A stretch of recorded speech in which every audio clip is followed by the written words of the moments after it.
In this video, we're going to cover how drugs get their names. When you're ready to continue on to the next slide, just click the Continue button in the lower right-hand corner. If you want more control over the slides, then just use the control buttons in the lower left-hand corner. Let's get started. Every approved drug has three names: the chemical name, the generic name, and the brand name, which is also known as the proprietary name. For example, you have the chemical name of p-isobutyl hydrotropic acid. I think I got that right. Then you have the generic name, which is ibuprofen, and the brand name of that drug, which is Motrin or Advil. Now, these drug names cannot be made up willy-nilly. There is a strict naming process for each type of name. The chemical name is based on the compound structure and follows the rules of the International Union of Pure and Applied Chemistry. The generic name is where the real work comes in. The generic name is used globally, so all over the world, and it must comply with strict standards. In the U.S., a 5-member council called the United States Adopted Names Council determines the generic name for a new drug. These are the steps to getting a generic name approved.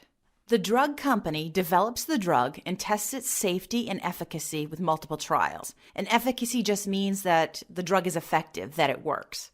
While the trials are still going on, the drug company submits to the USAN Council a generic name that they would like to use.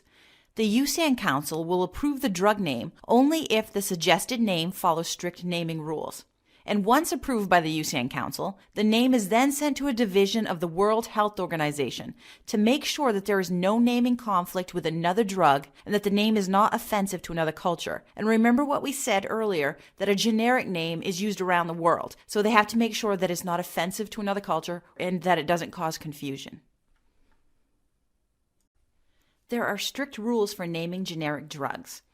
The USAN Council has a list of approved stems that allow therapeutically related drugs to have similar sounding names. Statins are one example. So you have the cholesterol-lowering drugs, which are statins, and you have simvastatin, atorvastatin, pravastatin, for example. They're all related, so they all end in statin.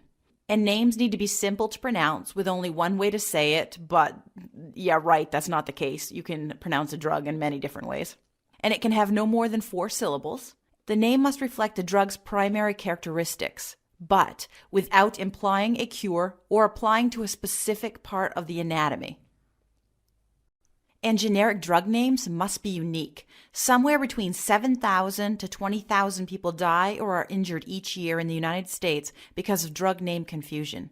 And generic drug names do not begin with the letters H, J, K, or W.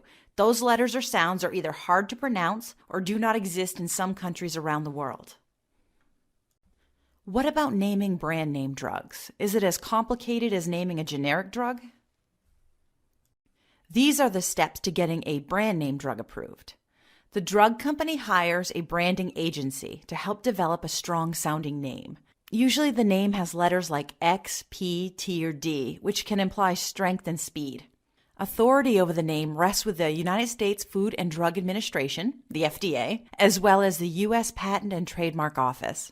The FDA searches for potential look-alike and sound-alike problems with drugs that already are on the market.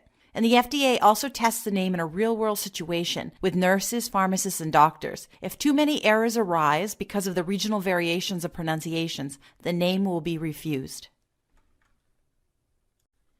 The FDA rejects about 1/3 of all proposed trade names, and the FDA prohibits trade names associated with the drug's intended use and names that imply efficacy. And the FDA will not approve a brand name that suggests what it does.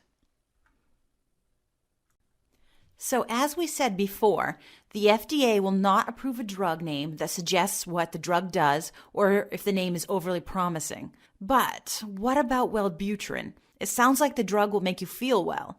And Celebrex sounds like it works and will have you celebrating.